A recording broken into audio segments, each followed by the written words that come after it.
Welcome to the Strong Enough Podcast, your relationship wellness podcast. I'm your host, Claudia.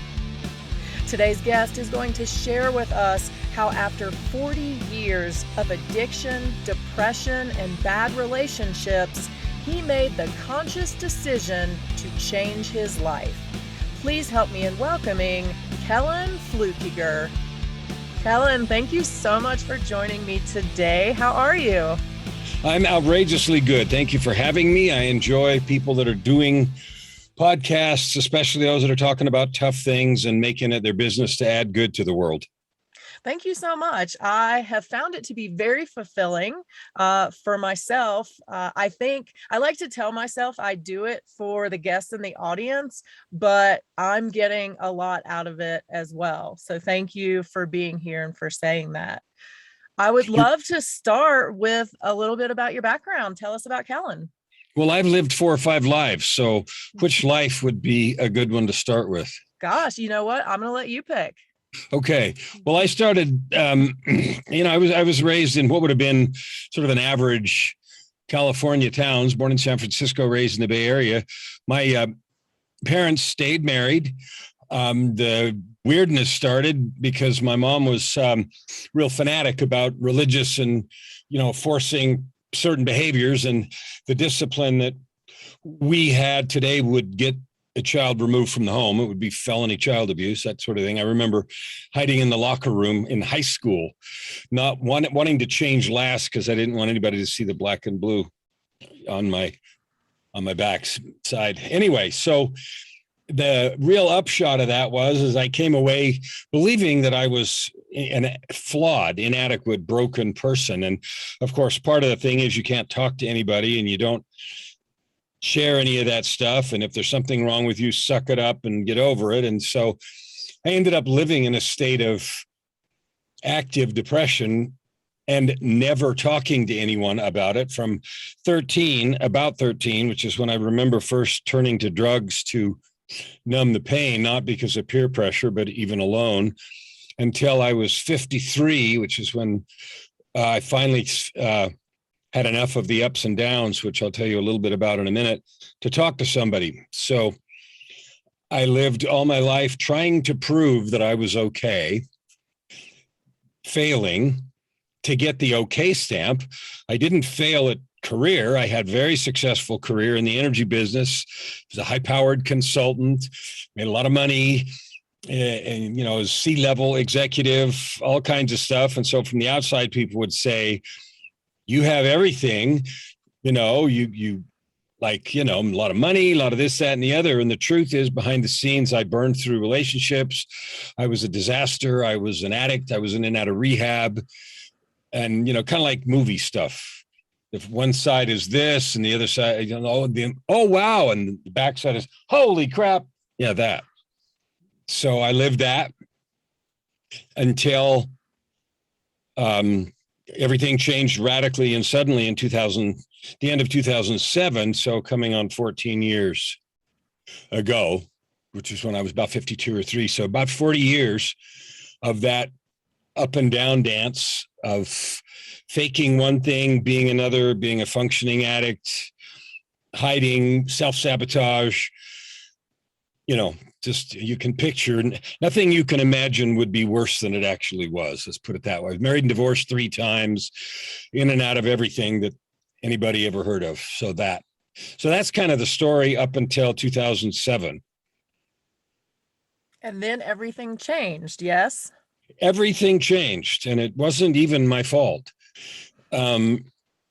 It's we all have the sense that there's something larger than us that exists. There's something outside of us, call it the universe, God, the divine, whatever you want to call it. We all know and feel, and even people, it's funny when you see the desperate attempt of governments, especially in the U.S. I mean, my wife and I are both dual national. We live in Canada now, but we're both U.S. and Canadian citizens.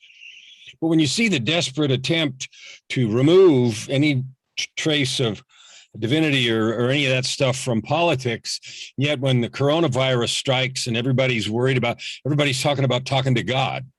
You know what I mean? Mm-hmm. Like when things happen, then So anyway, we all know that's there. And finally, I guess God had enough of my wasting my life. And so in August of 2007, I had a series of several, two of which I'll tell you, divine interventions, things that can't really happen to me that I interpreted as a really strong invitation to change my life. And so I did. The first one was, it was a Friday. So Friday night, I'd come home from work and I was getting ready to go out and start my weekend binge. At that time, I was about a $3,000 a week cocaine addict. And that is Scarface amounts, that's piles. So I was getting ready to go out and binge for the weekend and do whatever. And for some reason, before I went out, I was living with four alone. I was single again for the third time. I had four teenagers that were some of my kids that were living with me as a single dad. And I felt like I needed to turn on the television. Now, that might not seem weird, except I didn't watch TV and I didn't know how to turn it on. I had a great biggest one you could buy because that had some money. So, of course, you have all the gear, right? Mm-hmm. But I didn't know how to turn it on. And I felt like I wanted to watch it bad enough that I asked one of my teenage daughters, she, showed me how to turn it on. And when it came on to a program titled Intervention. I don't know if you know what that is, but I didn't know anything that was on TV. So I watched about 10 minutes and the protagonist in the show, the episode was a high-ranking executive with a cocaine problem. So I watched about 10 minutes of that and I said, I'm not watching this crap. And I turned it off and got ready to go. And for some reason, I felt absolutely compelled to turn the TV on. Now, I knew how this time. So I turned it on, and it was about a half hour or something later, or 40 minutes or whatever.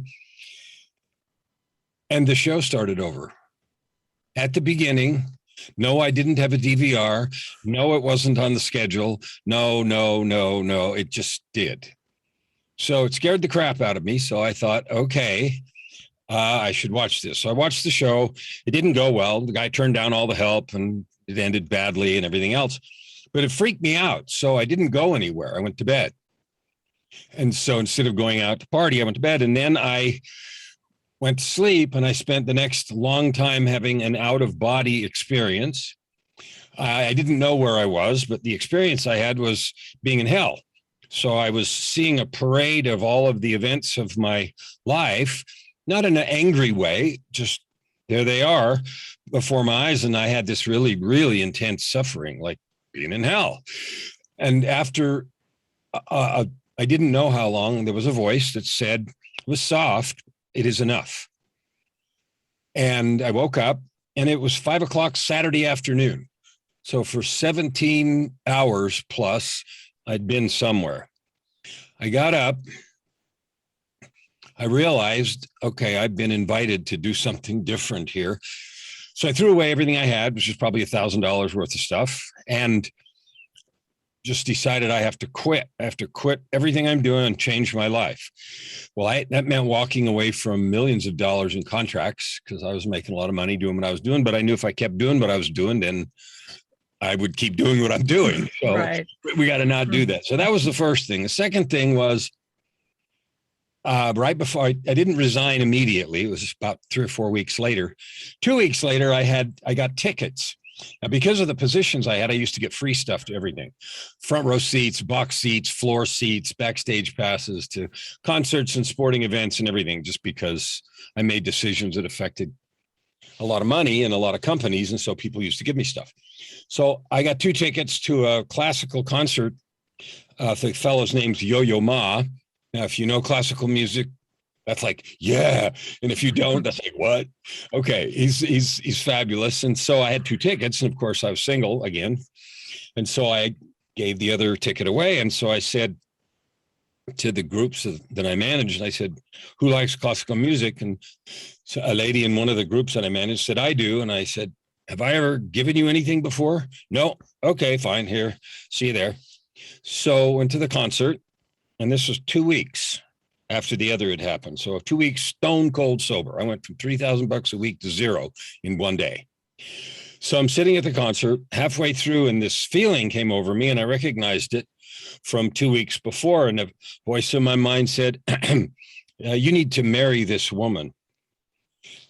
And I thought, you're out of your mind. I said it. You're crazy.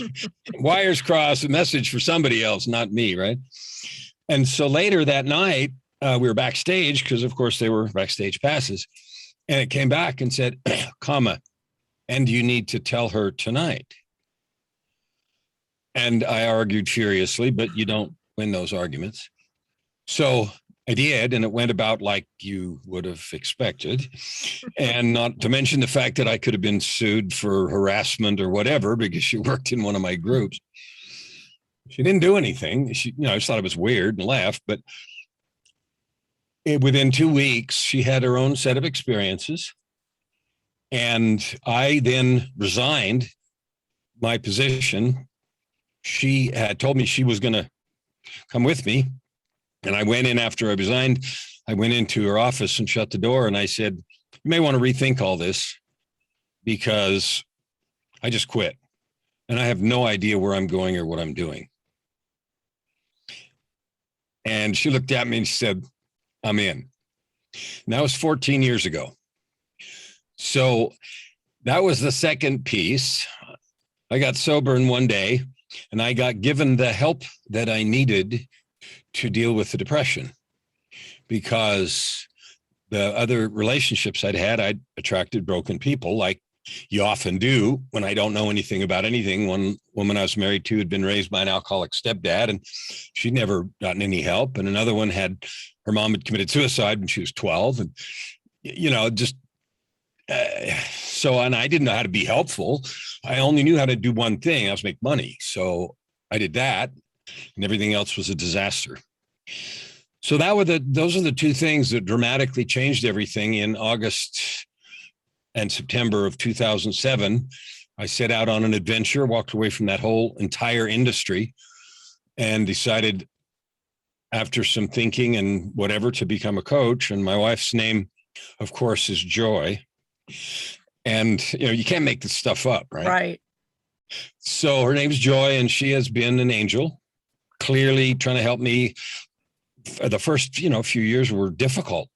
I didn't know how to have a relationship. I'd failed every one of them. I didn't know how to have a friend. I didn't know how to talk to anybody. I didn't know how to trust. I didn't know how to be open. I didn't know how to be anybody's friend. I didn't know how to do any of that. So, she was spectacular. Found therapists for me to talk to, looked them up based on who I was and how I acted, and read their bios. And, this guy might be interesting. Try him. And just insane. So that's the short version. I became a coach. Since that time, I've written 13 books. I have 6 more underway. I have a client base all over the world, and I am dedicated to one thing, and that is helping people understand who they really are and then manifesting that truth.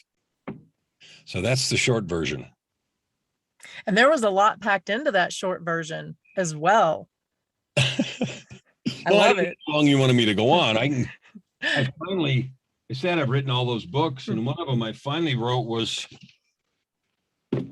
Tightrope of Depression, My Journey from Darkness, Despair, and Death to Light, Love, and Life. This came out in 2015. So 6 years ago.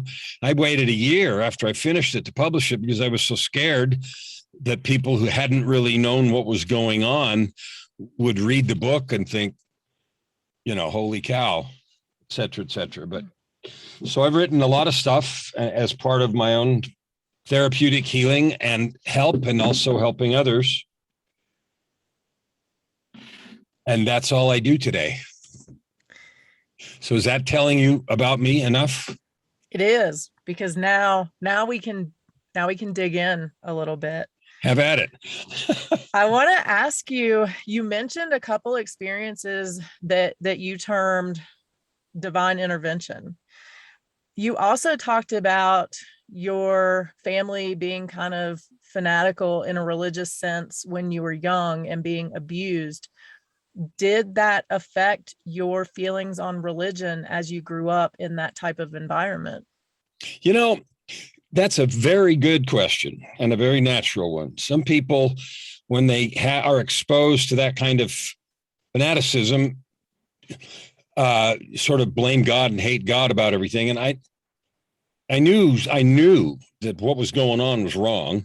I remember wishing I would die sometimes at the hands of punishment, thinking that's the only way she'll get in trouble, referring to my mom. Mm-hmm. And then she'll get in trouble. And the idea you go talk to somebody, again, never crossed my mind because you didn't do that. I always still knew something was out there. I just knew it wasn't like that. So it didn't make me not think there was God. It just made me know it didn't look like that. That was wrong, and that wasn't okay. So that's how I reconciled it. And when I had those divine events, I knew. Things. Some things you just know. I knew to the core of my soul that I was being issued an invitation. Like, it seems like the rules for the divine is they don't make us do stuff. It's always an invitation. And so that's how I took it. And I could have said no. It was scary. I mean, I literally had no clue what I was going to do. What do you think made that time different? Because you said you went from a $3,000 a week cocaine habit, which is crazy, to nothing. And previously you had been in and out of rehabs, correct? What do you think was different in that time? Well, sometimes when I'd been to rehab, I was there because, like, one time I went, the woman I was married to at the time found out that I never got in trouble at work or fired or anything like that. But my woman I was married to at the time found out, and, she said, you need to go do something about this. So I did, but I wasn't ready. And so I had a friend mailed me stuff in rehab. So I wasn't even honest in the rehab stuff. And you're not supposed to be able to do that because they look at your mail and everything else, but we figured out a way and all that jazz. So, I was seriously not into it. Sometimes I had 30 or 40 day, breaks. I knew it wasn't okay. There was nothing that made me think, oh, this is how I want to live my life. It just was what was going on. And so I tried at different times. The difference was it was just an invitation. I mean, I was 52 years old at the time. And it's like, maybe I'm that thick-headed and it takes a 2x4. But if I don't accept this invitation, am I going to do it when I'm 62, 72? Like, something has to change. I'm not doing this anymore. And that, when people ask me all the time, how do you do? The first thing is to make a choice. I'm not doing this anymore. I don't know what I'm going to do. I don't know what I have to do. I don't know what help I need. I don't care. I'm going to talk to, and I don't care. I'm just not doing this anymore. That's step one. How empowering was it to make that decision? Powerful. Or accept the invitation. Huh? To accept the invitation. It was liberating. It was terrifying. The event, I mean, I describe it to you like I did, but as it unfolded, it was the most horrifying experience. I possess no language to describe what I imagine, if there is a place like hell, will feel like. I was shocked. I was angry. I was helpless, hopeless of myself for what had happened, and this parade of who I was, and this, just.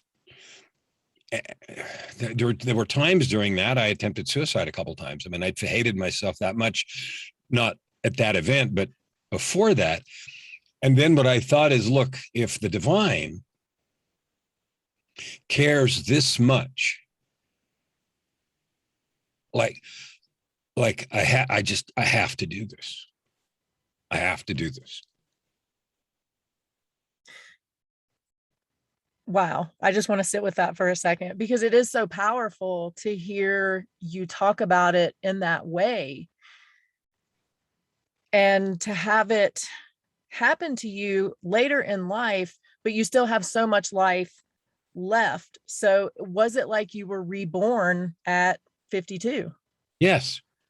Yes, it was. And what that lets me know, one of the things I teach and talk about when I hear or when I speak at events or my books and things, regardless of what has come before, it is never too late to matter and have a big impact if you make a choice to discover, develop, and live into your divine gifts.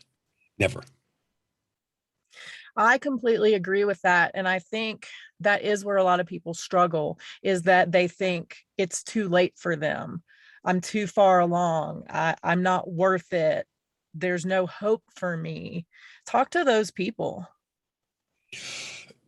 Uh, okay. I spent 40 years not talking to anyone, lying. I was a master liar, pathological.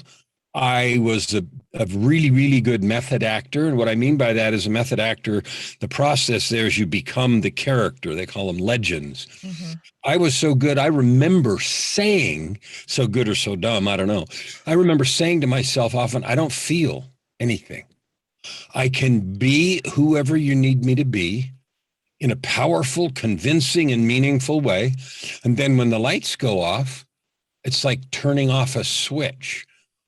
I have no identity. I feel nothing. I don't know how to feel. I don't know what anything is. Why I ruined so many relationships. I didn't know how to love. I didn't know what it was. Everything I had experienced was this conditional process of you're okay if. And so that's how I defined life. And so I'm not saying my situation or my upbringing or my habit was the worst there ever was, because I'm sure I can find in 10 minutes 10 people that have different things that are for them the worst. The learning for me is, look, you have the same choice I did. You can keep going the road you're going, and you know where that road goes, and so did I. It goes to more of the same. And when if you're doing any of the 12-step thing, it says, it leads to prison or death. Okay, or worse, or doing things to, more things you're sorry about. You know where that road goes. And you, me, any of us, we can make excuses all day long until we no longer draw breath. And then we proved that we could keep going down that road. Or you can slam your fist or gently put it down, or your foot, or whatever you have to put down, and say, I refuse to live this life anymore. I don't know what I have to do. I don't know who I have to talk to. I don't know where I have to go. I don't know what I have to lose. I mean, I lost millions of dollars and I walked away from contracts and all kinds of crazy stuff. I've testified before Congress. I had a contract with the Queen of England. I mean, the level of stuff that I had is like way up there. None of it matters. None of it matters. So step one is to just say, I don't care what I have to do. I'm not doing this. And then when you fall on your face and you fail, get up and say it again. When you fall on your face and fail, get up and say it again. Because the only other option is to quit. And you already know where that road goes. So that's what I would say. How stressful was it for you when you were living basically those two separate lives? When you were in a place of being that high-powered businessman and being successful on the outside, but then really being a shell on the inside. Well, I don't know how anyone else would do that. What I did is I wallowed in my stuff. So I had a neighbor that used to tell me he had garage envy. I had 6 cars and high-powered motorcycles and, great big decked out Hummer. And, I tried to do that to create okayness by doing stupid things like spending $5,000 on a stereo for the Hummer, for loud music I didn't even like, and the biggest TV I could buy, and I didn't know how to turn it on. That dance of you can never get enough of what you don't need, because what you don't need doesn't satisfy you. And I was the poster child for that. Just buy more. But I had 100 pairs of jeans. I was a jeans snob. I had 100 pairs of designer jeans in my closet, 30 or 40 of which still had tags on them. I never wore them. And I bought more just because there was a new season and you could go buy the latest, who cares, diesel, urban, dinkweed, I don't even remember. Okay, so yeah, you play the game. Anything to take away from the truth of the emptiness of your life. As you were growing up with depression, did you realize at the time that you were suffering from depression, or did that come much later that you had that realization? Here's how effective the brainwashing was. The idea, mental illness had, huge stigma. So 50 years, like nut house people, white men in white suits, straight jackets, all that sort of thing. The idea that you would have something wrong like that was unthinkable. If you did, it's your fault. Just suck it up and act better. Just behave like you're supposed to, kind of language. I was so thoroughly indoctrinated by the idea that it was me. I was evil. That the idea that I had something wrong with me, like depression, not only didn't occur to me, but it was hard for me to accept. Like when Joy and I first started, I went to talk to a counselor. I needed to control that situation. So I told him things that were wrong and all the stuff that had happened. And now I learned this and this and that. And I'd be psychoanalyzing and, just controlling the conversation. And I'm sure they were sitting there going, yeah, right. Okay, cool. And it took me a year or two before I could even talk to one and tell the truth. And so that's what I mean by I don't know what you have to do. I had no idea. The first time one of them looked at me straight in the eyes and he said, "You've been suffering with MDD, as far as I'm concerned, for your whole life. And you've never done anything about it." He said, "I'm surprised you're breathing, walking, that you're alive. That's a miracle by itself. So let's start from that." And I didn't even know what to say. MDD's, DSM, Diagnostic and Statistical Manual for Major Depressive Disorder. And, one of them thought it might be bipolar because on the one end I have super high energy times, but that's just Kellen. So whatever, I give it whatever name you want. What I decided isn't I'm going to get rid of it. What I decided is I'm not going to let it define my life. I had a client who she was taking antidepressants for 20 something years, and she still had this sort of victim, and I thought that's the epitome of the solution to the problem is out there. Give me a pill that will fix me, then I'll be okay. And even though I was working with a shrink and trying different antidepressants and doing all kinds of stuff, that framework is not okay. I'm going to run my life. And if we try this tool and that tool, and I talk to this shrink and that one and try this pill, I'm still moving the levers because I'm accountable, I'm responsible. And that probably is the thing that saved me, is I refused after I figured out the whole way I've been living my life's wrong. I don't have to prove anything to anybody. I don't have to do that. I'm okay. I might be busted, but I'm okay. Now I can be okay and work on this bustedness, but it doesn't have to be I suck until this. Was it hard for you to make that change in attitude and not be the victim of your circumstances and take control instead? Yes, extremely difficult. It's something that I had to work on. I still work on all the time. I create all kinds of things to, it's helpful in my profession as a coach to help people who want to, overcome obstacles and reach their next level. It doesn't matter, business, relationships, money, whatever. Because what you find out is no matter what a client comes to you for. I had a guy that owned a pharmacy, wanted to double his income. I had a guy that owns a marketing agency, wants to have different kinds of clients. And I had somebody who had a drug problem like me. What we're doing is the decoration. The key is who you're being.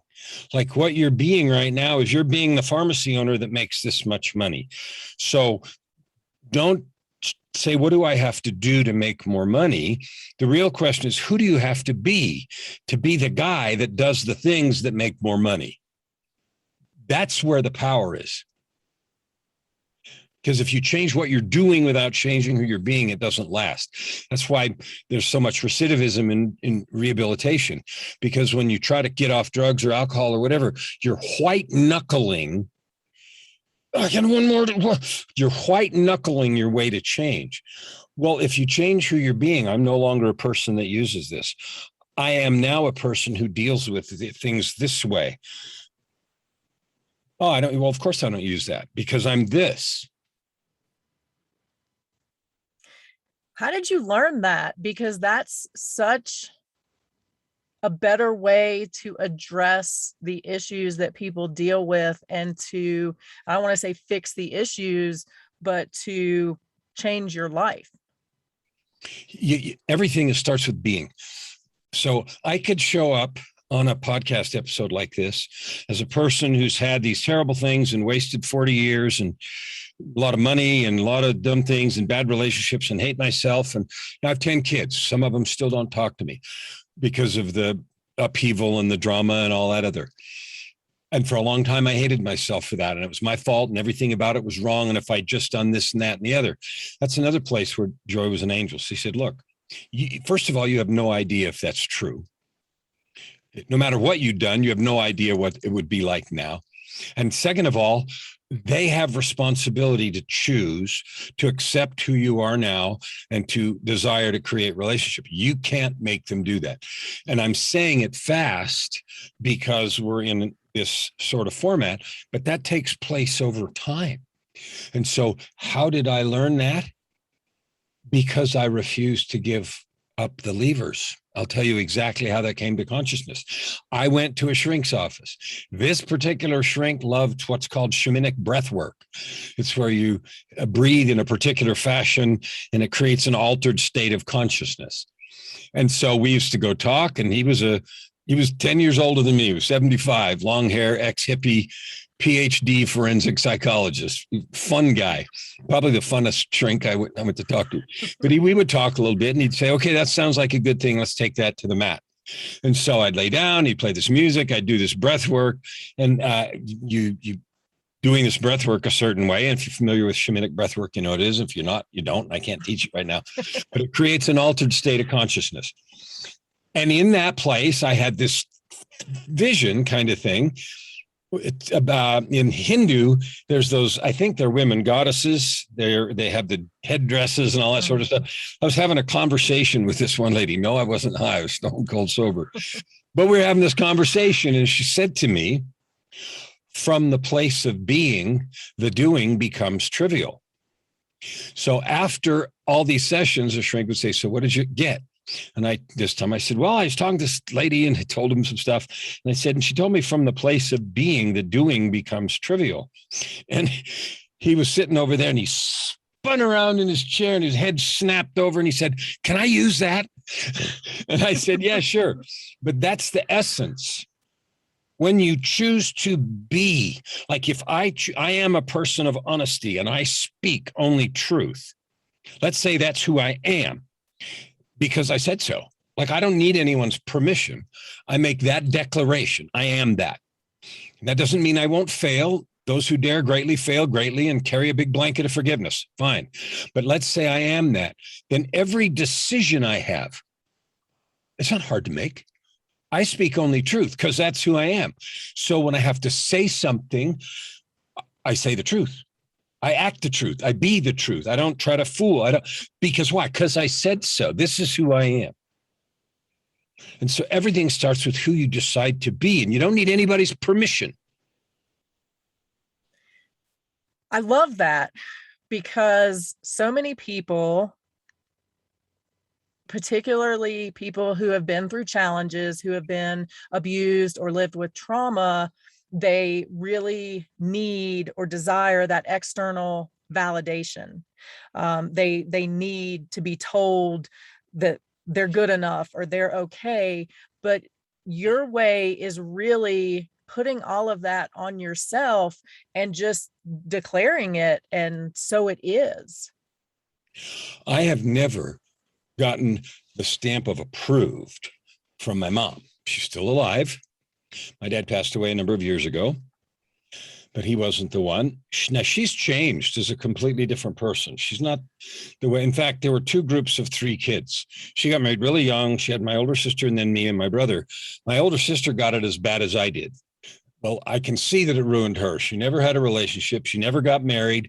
She's quite heavy and she's had a really tough life. Okay, let's see. I didn't know any about why until now, but after the stuff I've done for the last 12 or 13 years, it's like, okay, this is not complicated, right? The younger three, so there are two groups of three in the family, the older three, and then the younger three, there was a gap in between of several years, 7 or 8 years between my younger brother and the oldest of the others. They had a completely different experience. My mom grew up in there somewhere, right? And so when they looked and read the stuff in Tightrope, my sister, who's in that other group of three, didn't believe it. She said that did not happen. Can't. And so I'm never going to get the stamp of approval that I was craving. I'm never going to get an apology. I'm never going to get anything. And my heart is completely clear. I don't need that. I respect and love and honor each person on their journey from the deepest part of my heart. And so I'm speaking to one of your listeners right now. Whatever you think you need to be whole is in you. It's in your relationship with the divine, because you're the same creation that I am. And no external person ever, under any circumstance, can change that or take it away from you, period. That is so meaningful I think you were speaking to more than one listener or viewer, for sure. I know that for a lot of people, it is a struggle to forgive others. It is also a struggle to say, I'm never going to hear, I'm sorry. Like you said, I'm never going to get that stamp of approval. How did you reconcile that and realize that that's okay? That again, we can't put our happiness, our validation, our satisfaction in the actions of another human being, because we may never get those things that we think we need. So I'm going to change the frame a little bit. When I or you carry that need, I need that okay, I need that apology or that approval, I need that validation. And I carry that need. It's like carrying a bunch of rocks in your backpack. You are weighed down, you are restricted, you cannot love, you cannot serve, you are carrying weight you don't need. Now, if you live, or if I live, our whole lives waiting for that thing that may come, may not come, but I'm always burdened by that, I reduce by a huge amount my ability to love and serve. I reduce my ability to be empathetic and kind to others because I'm carrying these rocks. Forgiveness isn't something you give them. Give it to yourself. I don't even mean forgiving yourself. We'll get to that in a minute. All those people that trashed your life, forgive them. Not because they deserve it, not because there's no consequences. I'm not talking about absolution. I'm not talking about pretending it didn't happen. Stop carrying the rocks. Live your own life of love and freedom because you said so, because you can. That's what forgiving others does. It unburdens your heart. Like they're going to have to handle their own stuff. They're going to have to handle it with whatever ultimate justice there is. That isn't ours to worry about. And as long as I keep carrying that, they can't wait for them to get what's due. How much energy has that sapped out of my heart and yours because I'm carrying that rock? Now, the flip side of that is forgiving yourself. For me, that was the most horrifying thing. I mean, given what I'd seen in that divine intervention and what I know, I made a list of one time of the periods of time when I was addicted and when I was clean and when I was addicted and when relationships failed. And it was a messy list. It was a messy list. The dishonesty, the lying, and everything else. And here's the truth. I'm going to say this really slow because I want it to sink in like it finally did for me. If I keep hating myself, again, I'm carrying a rock, a big bunch of rocks. And all that does, it gets in my way of loving and being empathetic and helping others because I'm too busy hating me. Your limitation, here's something people most don't understand. Your ability to love someone else is limited by your ability to love yourself. You cannot love another more than you love yourself. Now, I hear a bunch of people arguing, oh, I hate myself, but I love my friend, spouse, kid. You're lying to yourself. You're playing a role, and you won't understand that until you forgive yourself and you create that liberation. Be compassionate to yourself as well as others. The freedom you have by doing that is amazing. And it isn't about liberating you so much as it is allowing the truth of your divinity to shine through, to enhance your ability to love and serve others. Our Creator didn't send us here to live life like this the whole time. That's nonsense. And again, I'm not talking about pretending it didn't happen. I'm not talking about absolution. I'm not talking about expecting others to do anything. Maybe someone else is never going to forgive you. Maybe they're going to hate your guts your whole life. That's their choice. They're carrying those rocks for them. Okay? And I'm not talking about pretending it doesn't happen. If you got messes you made, clean them up as best you can. Like I said, I've still got kids that don't talk to me. I do everything that I can, and I'm open and I'm waiting. And the pain that I used to carry, hating myself, is gone because I have chosen to let it go so that I can do this for you here now, so that I can write the books that I have to do the good for others. Okay, I have kids that won't talk to me, so then I'm going to not do what I can do. Like then there's double pain, double stupid. So forgiving yourself again is a gift. You not only give yourself, but you're giving a gift to all those that you can help. Let's talk about helping people. You said you've written a bunch. I already forgot the number, but a lot of books. Yeah. Was it healing for you to write those, or was it a difficult process in the moment? Both. The tightrope in the front I wrote, I'm writing this book for 3 reasons. One, I need to. I need to tell the story. And it wasn't written as an accusatory, tell-all, angry. It was just a story, but I needed to write it. Number 2, I wrote it hoping that others that struggle with depression or other illnesses would find some hope and help. And number 3, I wrote it for those who care for those who have those kinds of situations, because I know that it really sucks. So it was hard to tell the truth to start with. Today, as I write, I'm right in the middle of another one of the 6 I'm writing right now. I'm 1/3 of the way, a little more than 1/3 of the way through that. And the name of it is Forgiveness, a journey of courage to a place of peace and power. And it's going to talk about all the things that we've just talked about and how and why that's so important. And so now they're not hard to write. And I never even fancied myself an author. I didn't write one book during my entire executive career, all that other stuff. That all started after this. And it came from my determination to not let my experiences be in vain. I'm looking at your background, which is very peaceful. We talked about that earlier. Tell me what you do for wellness for yourself. I have a 2.5 to 3 hour morning ritual I do every day without fail. It goes centered around the acronym SPEM, S-P-E-M, spiritual, physical, emotional, mental. Spiritual includes meditation for a lengthy period of time. It's a period with all the chakra colors and all that jazz. My career was in electricity and hardcore science. So it's kind of weird, but that's okay.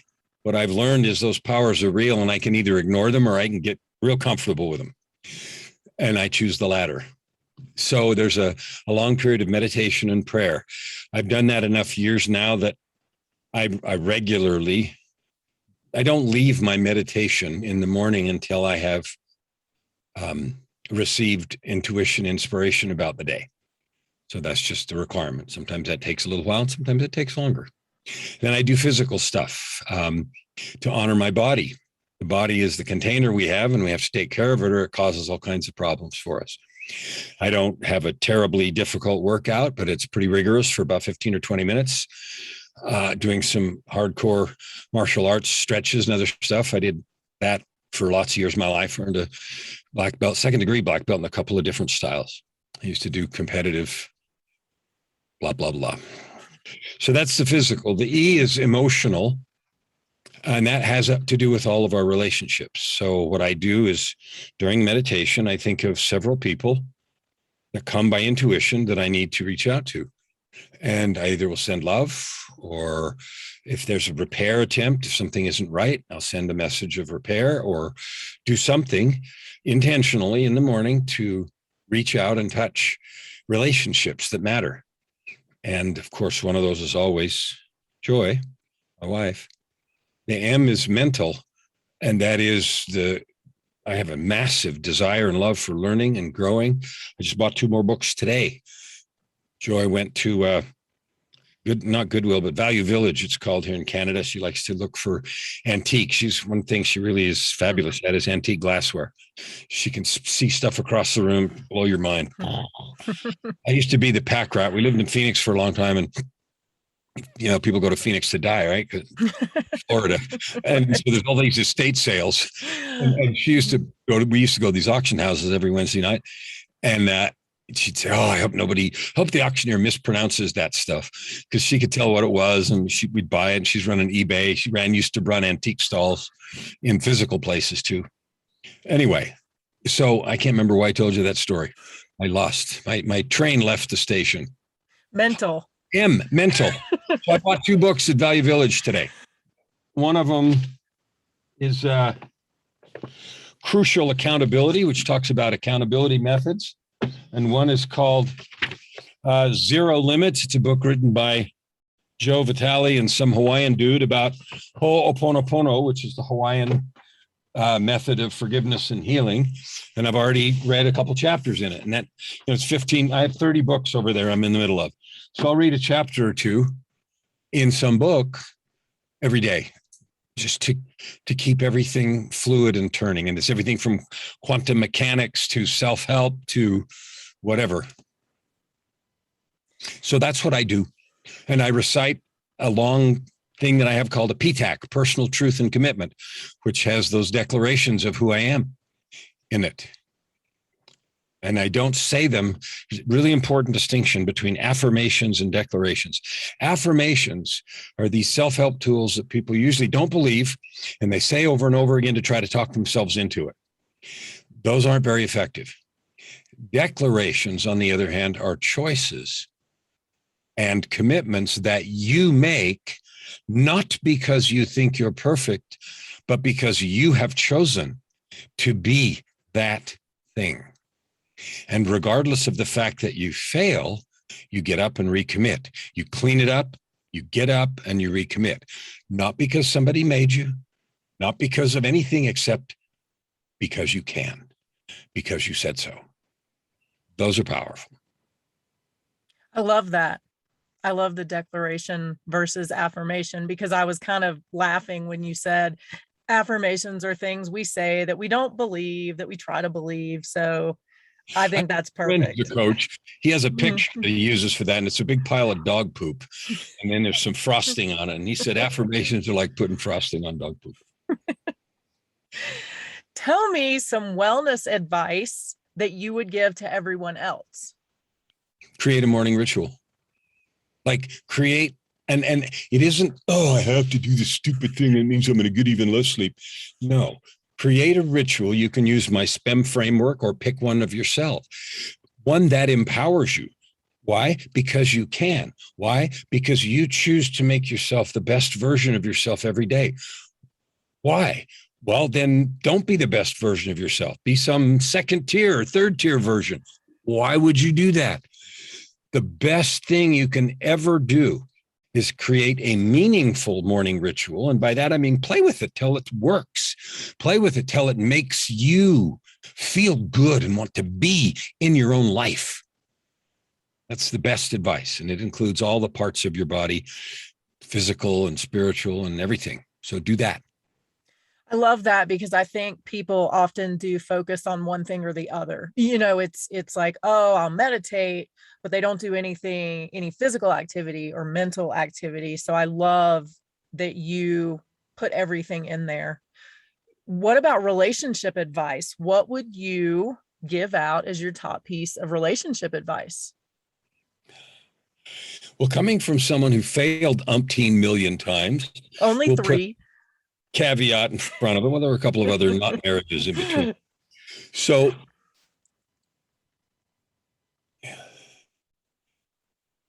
the most important piece of advice is tell the truth all the time, including to yourself. Okay. The second thing is have compassion for yourself, for them, and be the person that you would love to love. Like, be as kind as you wish them to be to you. Be as forgiving and compassionate as you wish to receive. Like, people say, be the change you wish to see in the world. Do that. Like, if you go around looking for the person you need, that's the person of your dreams, good luck.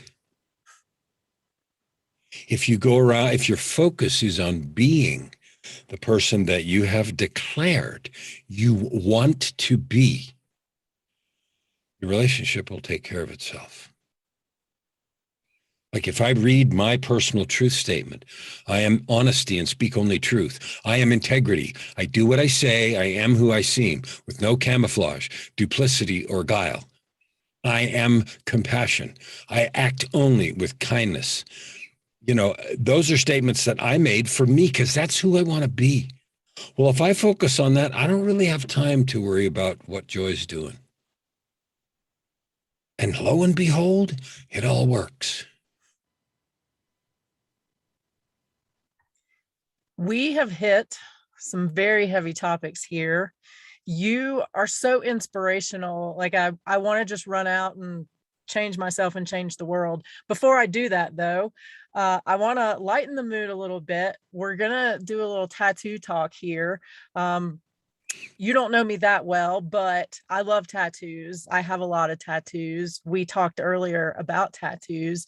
So I want to hear about your tattoo and what it means to you. So I have one, and it's on my back. It's a big Chinese dragon wrapped around a sword. I got it because of the martial arts stuff I'd done for a long time. I wasn't drunk or anything at the time.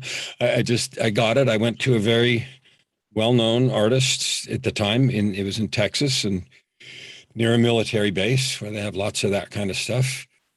I got it because I wanted to. It symbolizes, the sword is the sword of truth. At the time, I was not clean and sober in terms of, it doesn't represent anything in terms of my recovery, except what I've chosen to make it be in terms of my recovery. I did it partly as sort of a rebellious thing because I'm a big shot, I can do whatever I want kind of guy and pay a bunch of money. Yeah, kind of thing. And I have chosen and declared that it reminds me that I hold and carry the sword of truth at all times. The dragon's a beautiful decoration all wrapped around it. I don't know. Right. But that's the one I have. It's on the right side of my back. It's very many colors, very, very well done. And it's about 15 years old now. Is it, you said it's on the right side of your back, pretty large? Yeah, doesn't quite fill up half the back, but I mean, that's a lot for your first tattoo as well. That's pretty impressive. Yeah, and they did it all in one sitting, and I sat there Nice. for hours. And sober. Sober, stone cold sober. There you go. Kellen, where can people find you? You have books. I think you have music. You coach. If people are connected to you and want more, where do they go? Well, one of the fun things is with a name like Kellen Flukiger, I'm really easy to find. There are 2 out of 8 billion in the world, and the other one's my son. Okay. So if you spell my name right and put it in on Amazon, you'll see books, you'll see music. Yeah, I've owned a recording studio and then all kinds of that for decades. I did music that's connected with the 2 books I've written on depression. I have a website. I didn't have any trouble getting my name, www.kellenflukiger.com. No competition. So my website, I'm on social media, on Facebook. I use Facebook Messenger a lot. I'm on, LinkedIn and stuff. I don't use that as much. So I'm not hard to find. I welcome anyone that wants to connect to do so. My email is coachkellenflukiger.gmail.com or at gmail.com. Nothing complicated. Go to Amazon and put my name. Go to Google and put my name in. There's thousands of hits because of my executive stuff. It's all. And because it's just you. I was one of those people that was a one name person because Flukiger was so hard to say. And so in the big dog days, the CEOs that were gathering would only ask, is Kellen coming? Because that's all they could pronounce and everybody knew who Kellen was. It's pretty cool when you can be known by one name. Well, I think it was, I don't know if it was anything other than the last name was so hard to say, but I was a one name guy. And yes, I had bodyguards at one time and personal security and all that stuff happened too. So, yeah. Kellen, you have been amazing. I truly appreciate you taking the time to share not only your story, but so much amazing advice that I know we can all take forward to be better and happier individuals. Thank you so much. You're welcome. And my only goal is to help people discover, develop, manifest their divine nature. We didn't even get into the interesting thing. I died 3 years ago, and one of the books is Meeting God at the Door, Conversations, Choices, and Commitments of a Near-Death Experience. And that has nothing to do with the divine intervention that happened in 2007. That was 10 years later in 2018. So we're going to have to do a part 2. I'm in. All right. Thank you so much, Kellen. I appreciate it. You're welcome. I really hope you guys enjoyed my conversation with Kellen as much as I did. I truly appreciate his willingness to open up about his past and to share with us the things that we can do to declare who we are and who we want to be. So remember, until next week, you are strong enough and you are worth it.